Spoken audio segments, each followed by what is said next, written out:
Hello viewers, আসসালামু আলাইকুম।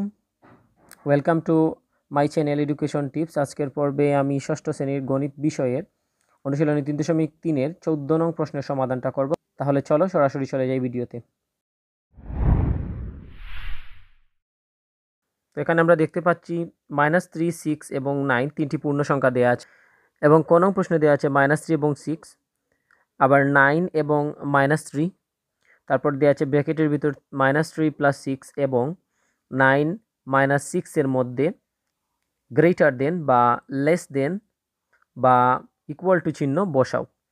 খ নং প্রশ্নে দেওয়া আছে -3 প্লাস -6 প্লাস 9 এর মান নির্ণয় করো এবং গ নং প্রশ্নে দেওয়া আছে সংখ্যা রেখার সাহায্যে -3 এবং 6 এর যোগফল 9 এবং 6 এর বিয়োগফল নির্ণয় করো।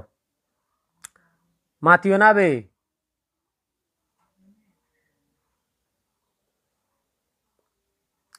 তো আমরা এবার একে একে তিনটি প্রশ্নের সমাধান করব।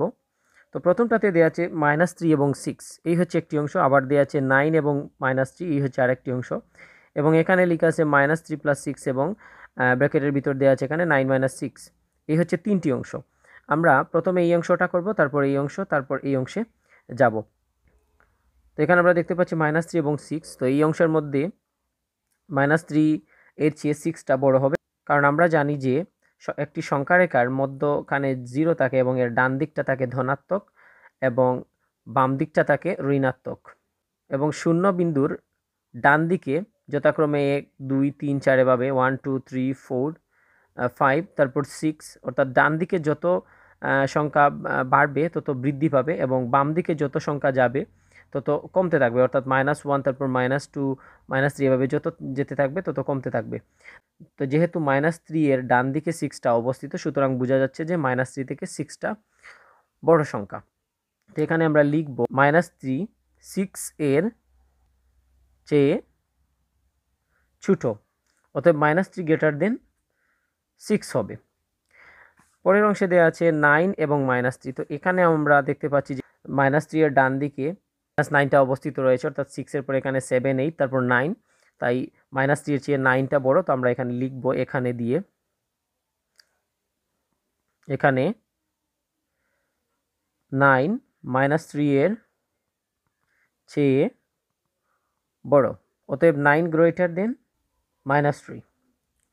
তো সর্বশেষ অংশ এখানে দেওয়া আছে ব্র্যাকেটের ভিতর -3 + 6। তো এটাকে আমরা ক্যালকুলেশন করব এবং দেওয়া আছে 9 - 6, এটাকেও ক্যালকুলেশন করব। এই দুটি ক্যালকুলেশন করার পর যে সংখ্যা দুটি বের হবে এর মধ্যে আমরা লেস দেন, গ্রেটার দেন বা ইকুয়াল টু বসাবো। তো প্রথমে আমরা এই অংশটা এখানে তুলে নিলাম। 6 থেকে যদি আমরা 3 বাদ দিয়ে দিই তাহলে এখানে 3 হয়। আবার এই অংশে দেওয়া আছে 9 - 6 ব্র্যাকেটের ভিতর, তাই আমরা এটাকে তুললাম এখানে 9 - 6। তো এখান থেকে যদি আমরা 9 থেকে 6 বাদ দিই তাহলে হয় 3। তো এখানে দেখতে পাচ্ছি আমরা 3 এবং 3 দুটি সংখ্যাই সমান, তাই আমরা লিখব 3 3 এর সমান। অতএব 3 = 3, অর্থাৎ -3 + 6 = 9 - 6। তো এই হচ্ছে ক নং প্রশ্নের সমাধান। এবার আমরা খ নাম্বার প্রশ্নে চলে যাব। খ নাম্বার প্রশ্নে এখানে দেওয়া আছে যে মাইনাস, তারপর ব্র্যাকেট দিয়ে -3 প্লাস ব্র্যাকেট দিয়েছে -6 + 9 এর মান নির্ণয় করো। আমরা এবার এটার মান নির্ণয় করব।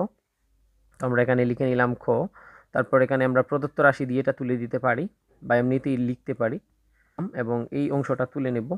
তো এখানে লেখা আছে -3 প্লাস ব্র্যাকেটের ভিতর -6 + 9। তো আমরা এটাকে মান নির্ণয় করব। তো এখন আমরা ব্র্যাকেটগুলো তুলে নিব। মাইনাসে মাইনাসে প্লাস, সামনে প্লাস দিতে হয় না, তাই এখানে শুধুমাত্র 3 বসবে। প্লাসে মাইনাসে মাইনাস এবং 6 + 9। তো এবার আমরা 3 এবং 9টাকে যোগ দিয়ে দিব এবং 3 আর 9 এ যোগ দিলে হয় এখানে 12 - 6। তো 12 থেকে 6 বাদ দিলে হয় 6। এই হচ্ছে নির্ণেয় মান। আমরা এটা লিখে নিলাম, এই হচ্ছে আনসার। এবার আমরা গ নম্বর প্রশ্নের সমাধান করব। গ নম্বর প্রশ্নে এখানে দেওয়া আছে সংখ্যা রেখার সাহায্যে -3 এবং 6 এর যোগফল 9 এবং 6 এর বিয়োগফল নির্ণয় করি। তো আমরা আগে -3 এবং 6 এর যোগফলটা নির্ণয় করব। তো এর জন্য আমাদেরকে একটা সংখ্যা রেখা আঁকতে হবে এখানে। তো প্রথমেই আমরা একটা সংখ্যা রেখা আঁকবো। এখানে একটা সংখ্যা রেখা আঁকলাম এবং এটার থেকে আমরা একটা 0 বিন্দু ধরে নিলাম এবং এই 0 বিন্দুর ডান দিক হবে ধনাত্মক এবং বাম দিক হবে ঋণাত্মক, এবং ধনাত্মক মানগুলো যেহেতু এখানে ধনাত্মক মান 6 রয়েছে, তো এই আমাদেরকে 6 পর্যন্ত যেতে হবে। তো আমরা এখানে 7 পর্যন্ত দিয়ে দেব। 3 4 5 6 7 এগুলো আমরা লিখে নিলাম এখানে। এগুলো ইচ্ছা মতো নেওয়া যায়। তো বাম দিকে -3 পর্যন্ত যেতে হবে। তো এখানেও আমরা -3তে গিয়ে আর 1-2টি ঘর বেশি দিয়ে দিব। তো এখানে আমরা -4 পর্যন্ত ধরলাম। তো এবার প্রথমেই দেওয়া আছে -3। তো এই 0 বিন্দু থেকে আমাদেরকে -3তে পৌঁছাতে হবে। তো আমাদের 3 ধাপ পিছনে যেতে হবে। তো আমরা এটাকে আগে লিখবো এখানে। এভাবে লিখবো যে সংখ্যা রেখার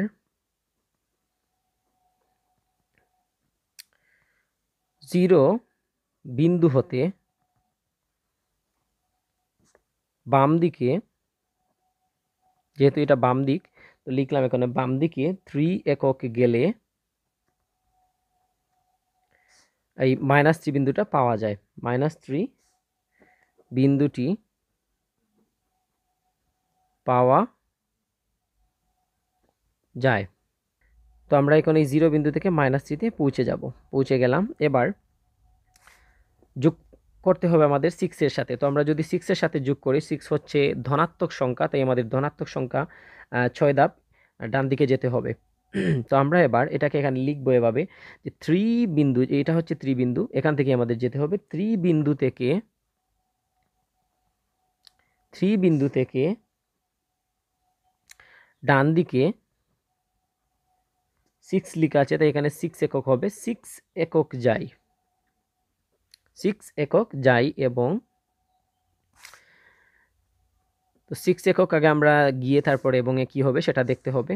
তো আমরা আগে 6 একক যাই, 1 2 3 4 5 এবং 6, তাহলে হবে 3। তো আমরা এখান থেকে 6 এককে গেলাম, তাহলে হলো 3, এবং তো এখানে 3 হবে। 3 বিন্দুতে পৌঁছায়। তো আমরা এখানে 0 বিন্দু থেকে 3তে নিয়ে দেখিয়ে দেব, এবং এখানে একটা গুল চিহ্ন দিয়ে বিন্দুটাকে বরাট করে দেব। তো যোগফলটা এখানে আমরা এখন দেখিয়ে দিব। -3 প্লাস 6, এখানে যেহেতু -3 এবং 6 এর কথা বলা হয়েছিল, তাই আমরা -3 এবং 6কে যোগ করে এখানে দেখিয়ে দিলাম। তো এবার গ নাম্বারের সর্বশেষ অংশ 9 এবং 6 এর বিয়োগফল, সেটা আমাদেরকে নির্ণয় করে দেখাতে হবে। তো ঠিক একইভাবে আমরা প্রথমে একটা সংখ্যা রেখা আঁকবো এখানে। একে যেহেতু দুটি এখানে ধনাত্মক সংখ্যা রয়েছে, তো আমরা এখানে 0 বিন্দুটা এখানে ধরবো, এবং এদিকে -1 এবং -2 ধরে নিলাম, এবং এদিকে যেহেতু 6 এবং 9 রয়েছে, দুটি ধনাত্মক সংখ্যা, তাই আমরা 9 পর্যন্ত এখানে যাব। 1 2 3 4 5 6 7 8 9, আমরা 10 পর্যন্তই গেলাম। 1 2 3 4 5 6 7 8 9 এবং 10। তো এবার যেহেতু এখানে 9 এবং 6 রয়েছে, তো আমরা প্রথমে 9 বিন্দুতে যাব 0 থেকে। তো এটাকে আমরা এখানে লিখে দেখাবো। সংখ্যা রেখার 0 বিন্দু হতে ডান দিকে 9 একক গেলে, দেখি আমরা 9 একক গেলে কততে আসে। 1 2 3 4 5 6 7 8 9, অর্থাৎ 9ই আসে। গেলে 9 বিন্দু পাওয়া যায়।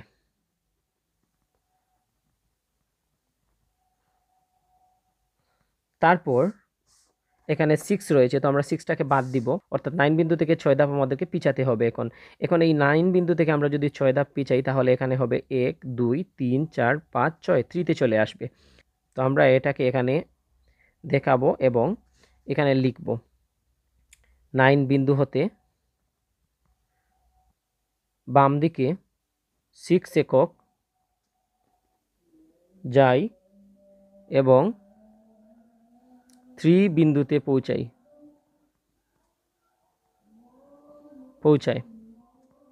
তাহলে আনসার হবে এভাবে